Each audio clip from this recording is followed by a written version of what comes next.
అదే మీరు ఇందాక ఈ మత్స్యకారులు ఒకటి చెప్పారు కదా, ఈ సందర్భంగా మళ్ళీ ఇంకో సోషల్ మీడియాలో జరుగుతున్న చర్చ ఏంటంటే, అది అప్పట్లో జగన్మోహన్ రెడ్డి గారు పాకిస్తాన్ కస్టడీలోకి వెళ్ళిపోయినటువంటి కొంతమంది మత్స్యకారుల్ని తండేలు సినిమా కూడా తీశారండి దాని ఇన్స్పిరేషన్ తో. అప్పుడు ఆ సందర్భాన్ని కూడా గుర్తు చేసుకుంటున్నారు. మరి దారుణం అండి, ఎందుకనంటే ఆయన కొల్లు రవీంద్ర గారు వచ్చినప్పుడు అయితే మేము దీన్ని క్లోజ్ చేస్తాం, గాలింపు చర్యలు క్లోజ్ చేస్తాం, పరిహారం ఇచ్చాం కదా అని చెప్పేసి అనేటువంటి మాట చాలా మందిని బాధించిందంట. ఇదేంటిది, పరిహారం ఇచ్చేస్తే సరిపోయిందా, గాలింపు చర్యలు ఆపేయడం ఏంటి 3వ రోజుకి అనేటువంటి పెద్ద ఇష్యూ అయినటువంటి పరిస్థితి. విపత్తులు జరగటం అనేది జరుగుతుంటుంది, జనరల్ గా జరుగుతుంది. మనం విపత్తుని మనం తప్పుపట్టలేం, కానీ ఒక విపత్తు జరిగినప్పుడు ఆ పర్టికులర్ టైంలో స్పందించాల్సిన వాళ్ళు స్పందించారా లేదా అనేది ఇక్కడ ప్రధానం. సో ఎవరైతే బతికి బయటపడ్డారో చిన్న అని అతను కానివ్వండి, ఆ బోట్లు అక్కడ ఉన్న బోట్ల సంఘం యొక్క అధ్యక్షులు ఒక అతను ఉన్నారు, అతను కానివ్వండి, వాళ్ళు చాలా క్లియర్ గా చెబుతుంది ఏంటంటే, ప్రభుత్వానికి ఇన్ఫర్మేషన్ ఇచ్చిన తర్వాత కూడా కనీసం 7-8 గంటల పాటు ఎవరు కూడా దాని మీద యాక్షన్ గానీ ఇమీడియట్ గా రెస్పాండ్ అవ్వలేదు. ఇమీడియట్ గా రెస్పాండ్ అయి ఉంటే ఆ బోటు కింద ఇరుక్కుపోయినంత కాకుండా మిగిలిన వాళ్ళు బతికేవాళ్ళు అనేది ఆ బోటు ప్రమాదంలో బతికిన వ్యక్తి మరియు ఆ బోటు సంఘం యొక్క అధ్యక్షుడు వీళ్ళు చెబుతున్నారు. రెండోది ఏంటి, ఇక్కడ కాపాడింది చివరికి ప్రభుత్వం, కోస్ట్ గార్డ్ వీళ్ళు కూడా అది విదేశీ మర్చెంట్ నేవీ వాళ్ళు కాపాడారు. అంటే ఎంత దారుణం అంటే, ఇంత టెక్నాలజీ ఉంది, టెక్నాలజీ మొత్తం నేనే తెచ్చాను అని చెప్పి ఆయన ఎలా రెస్పాండ్ అయ్యారు. రెండోది ఏంటి, 10 లక్షల ఎక్స్గ్రేషియా ఎవరన్నా ఇంత స్పీడ్ గా ఇచ్చారా అని నిన్న 10 లక్షలు 6 కాబట్టి 60 లక్షలు తెచ్చిచ్చారు. మరి స్టీల్ ప్లాంట్ వాళ్ళకి సవాల్ ఇసిరి వెళ్ళారు కదా 48 గంటలు, కాదు మీరు నన్ను అని ఏదో మళ్ళీ వెనక్కి వచ్చి నవ్వుతూ మాట్లాడి వెళ్ళారు కదా, మరి వాళ్ళకి ఇచ్చారా? లేదు. విజయవాడలో బుడమేరు వాగు పొంగినప్పుడు పదుల సంఖ్యలో జనం చనిపోయారు, 40+ చనిపోయారు. వాళ్ళకి 5 లక్షల ఎక్స్గ్రేషియా అనౌన్స్ చేశారు. వాళ్ళకు కూడా ఇలాగే 2-3 రోజులు ఇచ్చారా? ఇవ్వలేదే.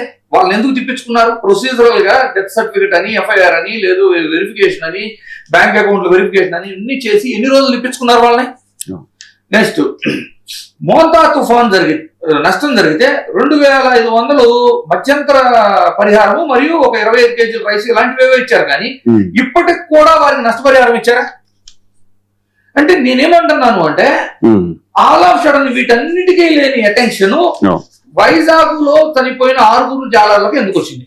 నేను ఇవ్వటానికి తప్పు పట్టట్లా, ఇలాంటివి చాలా జరిగినాయి కదా, కేవలం ఈ 6 మీద ఎందుకు ఎడిషనల్ అటెన్షన్ వచ్చింది? ఎందుకు అంటే, రాష్ట్ర వ్యాప్తంగా మత్స్యకారుల్లో తీవ్రమైన వ్యతిరేకత కూటమి ప్రభుత్వం మీద వచ్చింది. తీర ప్రాంతంలో ఉన్న అన్ని ప్రాంతాల్లో, మీకు శ్రీకాకుళం నుంచి నెల్లూరు వరకు ఉన్న ప్రతి చోట మత్స్యకారులు ప్రభుత్వం మీద తీవ్రమైన వ్యతిరేకతతో ఉన్నారు. దీనికి పలు కారణాలు. గతంలో డీజిల్ సబ్సిడీని 9 రూపాయల వరకు ఎంత పెంచారు. ఇప్పుడు ఈ 2 సంవత్సరాలు డీజిల్ ఎంత పెరిగిపోయింది? ఒక పక్క డీజిల్ రేట్ పెరిగిపోతుంటే మరి వాళ్ళు జీవనాధారం మొత్తం 70% ఆఫ్ ద ఖర్చు ఆ డీజిల్ మీదే ఆధారపడినప్పుడు వాళ్ళకి డీజిల్ సబ్సిడీ పెంచాలి కదా, వాళ్ళకి కోరుతుంటే దాన్ని పట్టించుకునే వాళ్ళు. ఇప్పుడు బల్క్ డ్రగ్ పార్క్ లాంటివి వస్తుంటే ఆ వ్యర్థాల వలన సముద్ర తీర ప్రాంతంలో మత్స్య సంపద నాశనం అయిపోయి మా ఉపాధి కోల్పోయి దీని వాళ్ళు ఆందోళనలు చేస్తుంటే వాళ్ళని అడ్రస్ చేసేవాళ్ళు. గుర్తుందా, ఒక 100 days రోడ్ మ్యాప్ ఇస్తా అని చెప్పారు. ఆల్మోస్ట్ ఎన్ని నెలలు. ఇప్పుడు ఈ మధ్యన మత్స్యకారులు కానీ అటు గిరిజన గ్రామాల్లో కానీ వాళ్ళు పవన్ కళ్యాణ్ గారిని ఎక్కువ ప్రశ్నిస్తున్నారు. ఎందుకనంటే ఈయన ఎలక్షన్స్ ముందు ఎక్కువగా వాళ్ళ దగ్గరికి వెళ్ళి ఇంటరాక్ట్ అయ్యి అనేక ఇష్యూస్ ని అడ్రస్ చేసి, లేదు నేను వస్తే కనుక ఇవన్నీ కూడా రిజాల్వ్ చేస్తాను అనే భరోసా ఇచ్చిన ఆయన ఇప్పుడు చాలా ఇష్యూస్ మీద స్పందించట్లేదు. తాజాగా ఈ మత్స్యకారుల ఇష్యూ మీద కానీ ఇలాంటి చాలా ఇష్యూస్ మీద స్పందించట్లేదు అనేటువంటిది. అదే మేబీ అంటే ఒక ట్వీట్ అయినా ఓవరాల్ గా అంటే వాళ్ళ పార్టీ వాళ్ళు జనసేన తరఫున అవి కూడా జరగట్లేదు. నెల్లూరు సంఘటన ఉంది సార్, కావల దగ్గర తమిళనాడు పాండిచ్చేరికి సంబంధించిన మెకనైజ్డ్ బోట్లు వచ్చి మన మత్స్య సంపదని కొల్లగొడుతుంటే యాక్చువల్ గా వాటిని అరికట్టి వాటిని పట్టుకొని వాళ్ళకి శిక్ష పడేలాగా చేయటము చేయాల్సిన ప్రభుత్వం అయితే, అక్కడ లోకల్ మత్స్యకారులు బోట్లు పట్టుకుని ఆ బోట్ల యొక్క మోటార్లు తీసి మరి పక్కన పెట్టి కాపలాగా పెడితే ప్రభుత్వం తరఫున వెళ్ళిన మంత్రి గారు వెళ్ళిన నెక్స్ట్ డేనే ఆ బోట్లు మాయ. అయితే ఇక్కడ మీరు నోటీస్ చేయాల్సింది ఏంటంటే 164 గ్రామాలకు సంబంధించిన మత్స్యకారులు ఒక తీర్మానం చేసుకొని అక్కడ ఉన్న టీడీపీ లోకల్ లీడర్లను సైతం బహిష్కరణ చేసి దొరాయి అంటారు, బహిష్కరణ చేసి, అంటే 164 గ్రామాల మత్స్యకారులలో వ్యతిరేకత అంటే చిన్నదండి. అంటే ఏం జరుగుతుంది అంటే మీరు మన మత్స్యకారులకి న్యాయం ఏం చేశారు అక్కడ? ఇక్కడ బల్క్ డ్రగ్ పార్క్ దగ్గర ఏం చేశారు? వైజాగ్ లో వాళ్ళకి ఏం చేశారు? లేదు డీజిల్ ధరల దగ్గర ఏం చేస్తారు? జువ్వల దిన్నె లాస్ట్ టైం వెళ్ళినప్పుడు జువ్వల దిన్నెలో కూడా ఆయన చాలా రకాల. నెక్స్ట్ సార్, ఇవన్నీ ఒక ఎత్తు అయితే జగన్మోహన్ రెడ్డి గారు అధికారంలో ఉన్నప్పుడు మన రాష్ట్ర భౌగోళిక పరిస్థితులకు అనుగుణంగా మనకు ఉన్న తీర ప్రాంతాన్ని అడ్వాంటేజ్ చేసుకుంటూ దాని పక్కనే కోస్టల్ కారిడార్ నేషనల్ గవర్నమెంట్ కూడా సపోర్ట్ చేస్తుంది కాబట్టి పోర్ట్స్ డెవలప్ చేసుకుంటే, ఫిషరీస్ ఓరియంటెడ్ ఫిషింగ్ హార్బర్స్ ని, పోర్ట్స్ ని డెవలప్ చేసుకుంటే ఇంపోర్ట్ ఎక్స్పోర్ట్స్ కానీ, లాజిస్టిక్స్ కానివ్వండి, ఫుడ్ ప్రాసెసింగ్ యూనిట్స్ కానివ్వండి, దాని వల్ల మనకి రెవెన్యూ అనేది పెరుగుతుంది. ఈ రోజున దేశంలో రెవెన్యూ హైయెస్ట్ ఉన్న ఏ రాష్ట్రం తీసుకున్నా కూడా ఆ రెవెన్యూలో మేజర్ పోర్షన్ అనేది పోర్ట్ వల్లనే ఉంటది. మీరు ముంబై తీసుకున్నా, చెన్నై తీసుకున్నా, గుజరాత్ తీసుకున్నా, కలకటా తీసుకున్నా, ఇవన్నీ కూడా పోర్ట్ ఇన్కమ్ వల్లనే. Import exports and import exports కి ఫెసిలిటేషన్ ఎక్కువ ఉన్నప్పుడు ఆటోమేటిక్ గా మ్యానుఫ్యాక్చరింగ్ ఇండస్ట్రీస్ కూడా రాష్ట్రానికి వస్తాయి. సో ఆ ఐడియాతోనే ఈ portal development, harbour, fishing harbour లో అవచ్చు, లేదు ఫిషింగ్ షిప్ ల్యాండింగ్ సెంటర్ లో అవచ్చు, జెట్టీలో అవచ్చు, ఇవన్నీ మత్స్యకారులు దృష్టిలో పెట్టుకొని ప్రభుత్వమే టోటల్ గా భరిస్తూ, కేంద్ర ప్రభుత్వ సాయము అండ్ ప్రభుత్వము టోటల్ గా భరించి కడుతుంది అంటే అల్టిమేట్లీ ఏం జరిగింది? ఈ జెట్టీలు అవ్వచ్చు, ఫిషింగ్ ల్యాండింగ్ సెంటర్స్ అవచ్చు, ఇవన్నీ ఏమవుతుంది? అది మత్స్యకారులకు అంకితం ఇచ్చినట్లే కదా. ఫ్రీగా ప్రభుత్వం కడితే, అంటే మొత్తం ప్రభుత్వం కడితే అట్లీస్ట్ మత్స్యకారులకు అది ఫ్రీగా వాడుకునే ఫెసిలిటేషన్ లేదు, నామినల్ ఛార్జెస్ మీద ఉంటది కదా. అలాంటిది ఇప్పుడేం జరుగుతుంది? ప్రభుత్వం 3 వంతులు ఖర్చు పెట్టిన తర్వాత ఆల్మోస్ట్ ఒక 3,000 కోట్లు 4,000 కోట్ల బడ్జెట్ ఉన్న ఒక పోర్టు తీసుకుని రామాయణం పోర్టు ఆల్మోస్ట్ ఒక 90% ఖర్చు పెట్టేసిన తర్వాత 10% ఖర్చు పెట్టడానికి అది పెట్టలేకపోగా ఫర్దర్ గా దీని తర్వాత బెర్తులని అవన్నీ చాలా ఇన్వెస్ట్మెంట్ లోకి, అందువలన పీపీపీ మోడల్లో ప్రైవేట్ వాళ్ళకి అప్పచెప్పారు. మళ్ళీ వాళ్ళు చెప్పే వెర్షన్ ఏంటి? పీపీపీకి ఇచ్చినా కూడా ప్రభుత్వ ఆధీనంలోనే ఉంటది, మనకి 12% వచ్చిందంట. 100% నుంచి 12% తెచ్చుకోవడం ఎందుకు? మిగిలిందంతా వాళ్ళకి ఇవ్వటం ఎందుకు ప్రైవేట్ వాళ్ళకి? మళ్ళీ ఆ ప్రైవేట్ వాళ్ళ ఇన్వెస్ట్మెంట్ ఎంత? 1,500 కోట్లు. ఆ 1,500 కోట్లు మనం ప్రభుత్వం పెట్టలేని స్థితిలో ఉన్నప్పుడు మరి ఈ ఆర్భాట ఖర్చులు ఇవన్నీ ఎందుకు? 2, ఒకవేళ ప్రైవేట్ వాళ్ళ చేతుల్లోకి వెళ్ళిపోయినాయి సార్, వెళ్ళిపోయిన తర్వాత నామినల్ ఫీజుల మీద ఫ్రీగానో మత్స్యకారులకు అవకాశం ఉంటుందా? నెక్స్ట్ బాపట్ల చీరాల మధ్య 100 కోట్లతో రిసార్ట్ డెవలప్మెంట్, టూరిజం డెవలప్మెంట్ అని చెప్పారు. దాంట్లో వెంటనే మత్స్యకారులు అపోజ్ చేశారు. ఇప్పుడు మీరు టూరిజం డెవలప్మెంట్ అనుకుంటూ రిసార్ట్ల కోసం చెట్లు ఇవన్నీ కొట్టేస్తే మాకు డెఫినెట్లీ ముంపు ఇవన్నీ ఇష్యూస్ ఉంటాయి. సముద్రం నుంచి మా జీవనాధారాలు కూడా కొంచెం దెబ్బతింటాయి. అంటే వీళ్ళకి ఆ ఇష్యూస్ లేకుండా ఈ 100 కోట్లలోనే కొంత ప్యాకేజ్ వాళ్ళ డెవలప్మెంట్స్ కూడా చేస్తామని చెప్పారు. ఇప్పుడు దాకా వాళ్ళకి ఏం జరగబోతుంటే కలెక్టరేట్ ఆఫీసులకు వెళ్ళి ధర్నాలు చేయాల్సి వస్తుంది. అంటే రాష్ట్ర వ్యాప్తంగా, నేను ఎందుకు ఇందాక అందుకే చెప్పాను, రాష్ట్ర వ్యాప్తంగా మీకు పైనుంచి కింద దాకా తీర ప్రాంతంలో ఎక్కడ చూసినా మత్స్యకారులు అసంతృప్తితో ఉన్నారు. ఇది కూడా దీంట్లో మనకున్న డీటెయిల్స్ ఏంటంటే, రాష్ట్ర ప్రభుత్వం ప్రతిపాదించిన విధానం ప్రకారం ఫేజ్ 1 పోర్టు కార్యకలాపాలు ఈ రామాయపట్నం పోర్టుకి సంబంధించింది.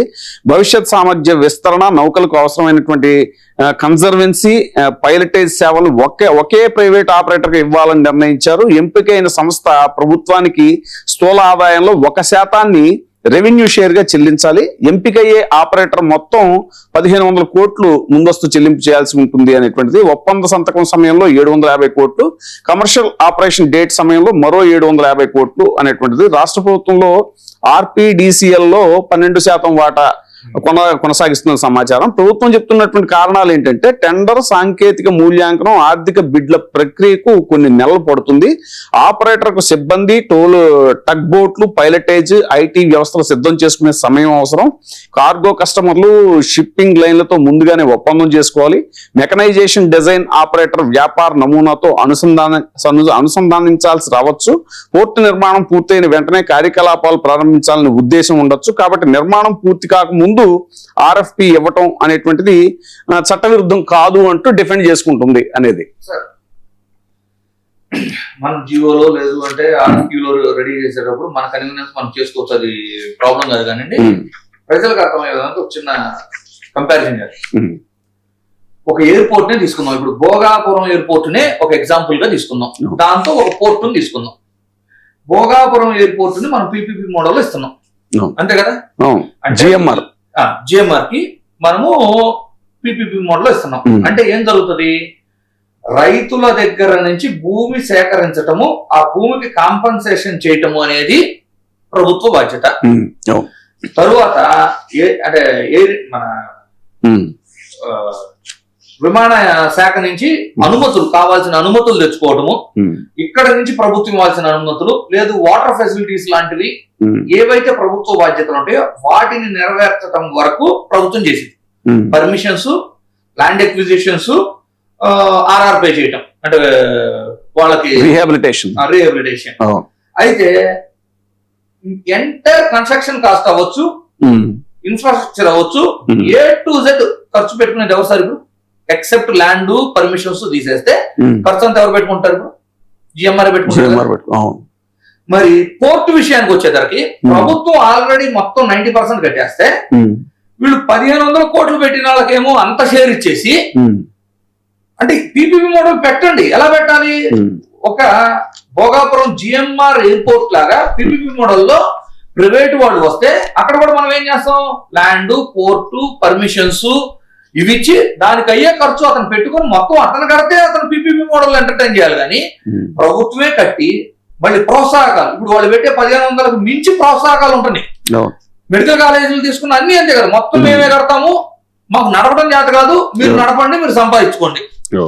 దాన్ని ప్రజలు ఎలా యాక్సెప్ట్ చేస్తారు? ప్రజల నుంచి వ్యతిరేకత వస్తుంది కదా. తెలిసి కూడా చేయటం అంటే ఏంటి?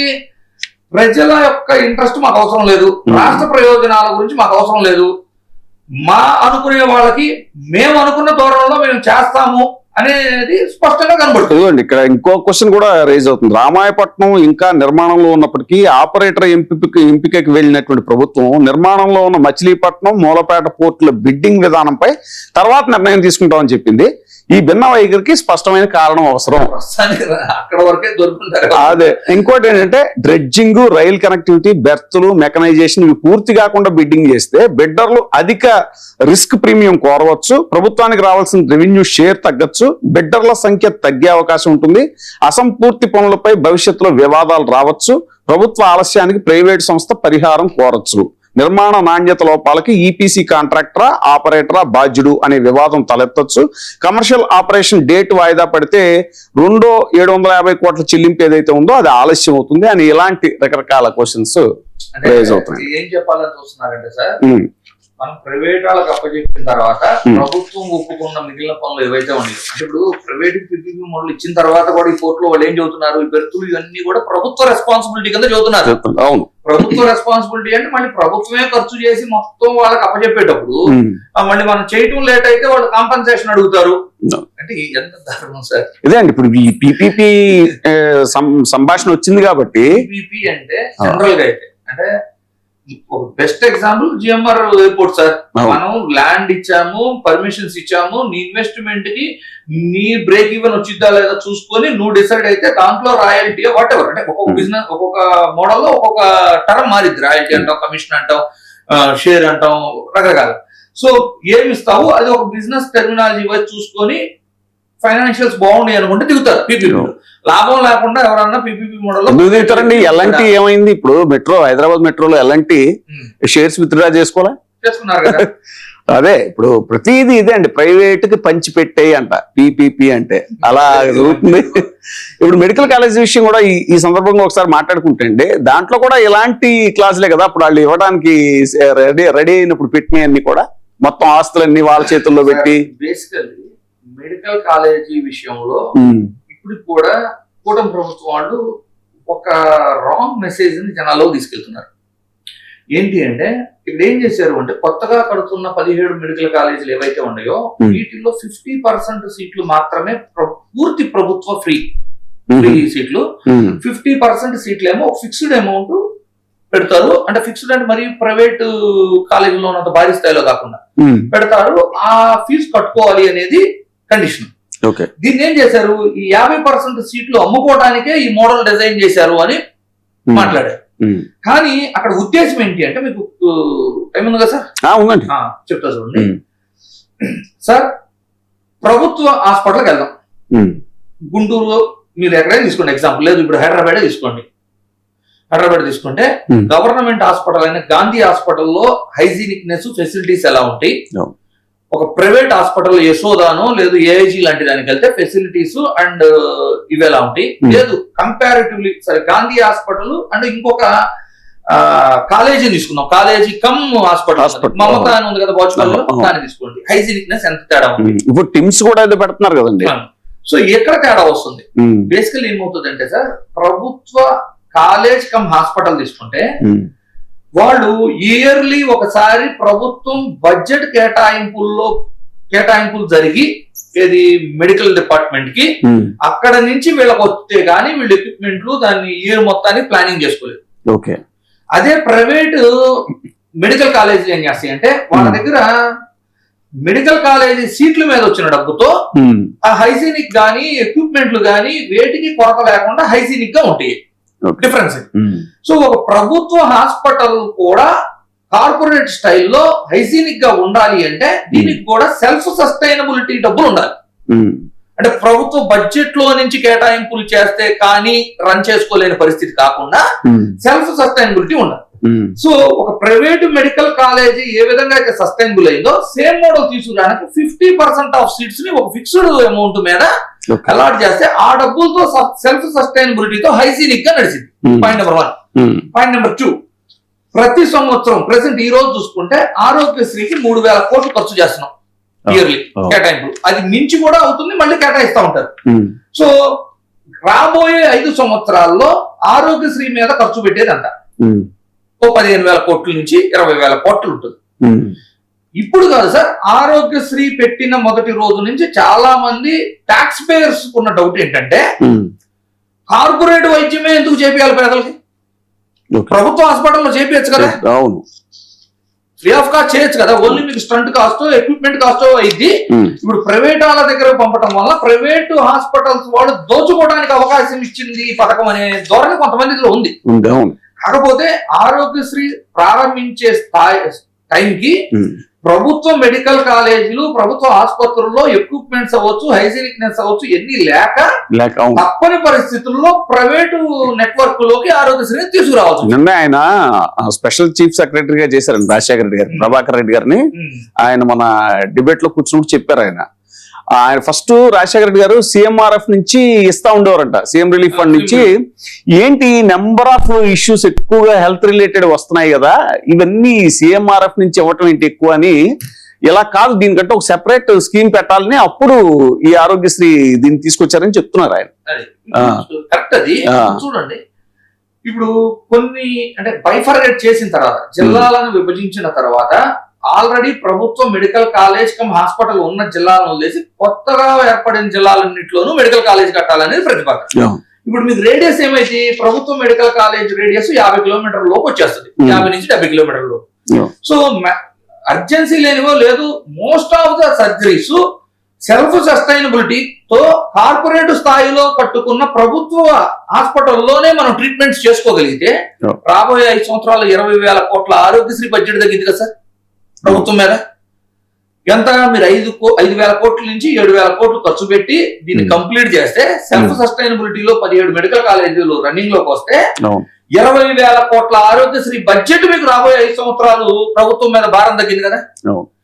మనకు వద్దాల, మనకేం కావాలి అంటే ప్రైవేటు హాస్పిటల్కి ఇవ్వాలి, హాస్పిటల్ మన అయి ఉండాలి, మన నెట్వర్క్ డెవలప్ అవ్వాలి. ప్రభుత్వం చెప్పదలుచుకుంది ఏంటి అంటే, ప్రభుత్వం నిర్వహించలేదు, డబ్బులు ఇస్తాము, ల్యాండ్లు ఇస్తాము, కానీ మేము అడ్మినిస్ట్రేట్ చేయలేము, మీలో ఎవరో ఒకళ్ళు తీసుకొని మీరు రన్ చేసి మీరు సంపాదించుకొని ప్రభుత్వం పేరు కూడా కాపాడండి, ప్రభుత్వం ఏమీ చేయలేదని చెబుతున్నారు. ఆర్టీసీ విషయం కూడా అలాగే చూడాలంటారా? ఇప్పుడు ఆర్టీసీ ప్రైవేటేషన్ ఈ రోజు మాట్లాడితే చాలా విలువైన ఆస్తులు ఉన్నాయంట, చాలా విలువైన ఆస్తులు ఉన్నాయంట. అసలు ఆస్తులు సంగతి పక్కన పెడతాం సార్. ఆస్తులు ఒకటి. రెండోది ఏంటంటే, ఇప్పుడు ఎలక్ట్రికల్ బస్సులు అన్నారు, అవును. ఆ ఎలక్ట్రికల్ బస్సులు అనేది నేషనల్ గవర్నమెంట్ తీసుకొచ్చిన స్కీమ్ లో భాగంగా 60% ఆఫ్ ఏమో వాళ్లే భరిస్తారు. రిమైనింగ్ మనకు అయ్యే ఖర్చు కూడా మనం భరించలేని పరిస్థితి. ఒక బస్సు వచ్చి 1.5 నుంచి 2 కోట్లు ఉంటది, అందులో వాళ్లే సగం భరించిన తర్వాత సగం పైన మిగిలింది భరించడానికి కూడా మనం భరించలేక దాన్ని కూడా ప్రైవేట్ కి ఇచ్చేయటం. అంటే ఎంతసేపు దీన్ని నిర్వీర్యం చేయటం, దీన్ని మళ్ళీ లాసుల్లోకి తోయటం.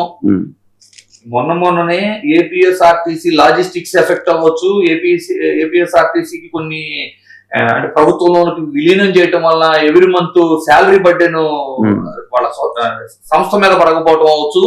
ఇప్పుడిప్పుడే అది బ్రేక్ ఈవెన్ వస్తుంది అంటే మళ్ళీ దాన్ని ఫ్రీ బస్సు పెట్టేసి దాన్ని డీజిల్ కొట్టడానికి కూడా డబ్బులు గిట్టుబాటు కాని స్థాయికి తెచ్చేసి దాన్ని మళ్ళీ నిర్వీర్యం చేస్తూ దీన్ని రన్ చేయలేం కాబట్టి ప్రైవేట్ వాళ్ళకి బస్సులు ఇస్తున్నామని చెప్పి, అంటే ఎంత ఆర్గనైజ్డ్ గా థింక్ చేసి ఆ సంస్థను నిర్వీర్యం చేయాలనే ఉద్దేశం లేకపోతే ఆల్రెడీ ఇప్పుడిప్పుడే ప్రాఫిట్ లోకి వచ్చి సెట్ అవుతున్న సంస్థని అంటే ఉచిత పెడితే భారం అయితే మనకు తెలీదా? అవునండి, అదే దశాబ్దాల నాటి కళ అసలు ఆర్టీసీని ప్రభుత్వంలో విలీనం చేయాలని, అది నెరవేరింది అనేటువంటి ఆనందం అప్పుడే ఆవిరైపోయేలా ఉంది అనేటువంటిది మొన్న మన షోలోనే ఒక ఆర్టీసీ కార్మికుడు కూడా చెప్పడం జరిగిందండి. అదే ఇవన్నీ ఎలా చూడవచ్చు సార్, మేము చూస్తుంటాం కదా ఫీల్డ్ విజిట్స్ వెళ్ళినప్పుడు మహిళలు ఏమంటున్నారు, ఎవరేమన్నారు అసలు ఈ ఫ్రీ బస్ మొన్న డ్రైవర్ కండక్టర్ భరించలేక వెళ్ళిపోయిన, అంటే ఫ్రీ బస్ మేము ఏమన్నామా, సరే వేసిన తర్వాత పరిస్థితి ఏంటి, ఫ్రీక్వెన్సీ తగ్గించేశారు. అవును, దానివల్ల మేము ఎక్కువసేపు వెయిట్ చేయాల్సి వస్తుంది. 16 సర్వీసులు ఉంటే ఓన్లీ 5 సర్వీసెస్ కే ఇచ్చారండి. అది సో సెక్యూరిటీ అంత కంఫర్ట్ జోన్ లేని ఆటోలో కిక్కిరిసి మేము వెళ్లాల్సి వస్తున్నాము. అవును, మీరు ఫ్రీ బస్ వేసి సర్వీసులు తగ్గించిన తర్వాత ఏం ఉపయోగం అని కూడా అడుగుతున్నారు. అవును.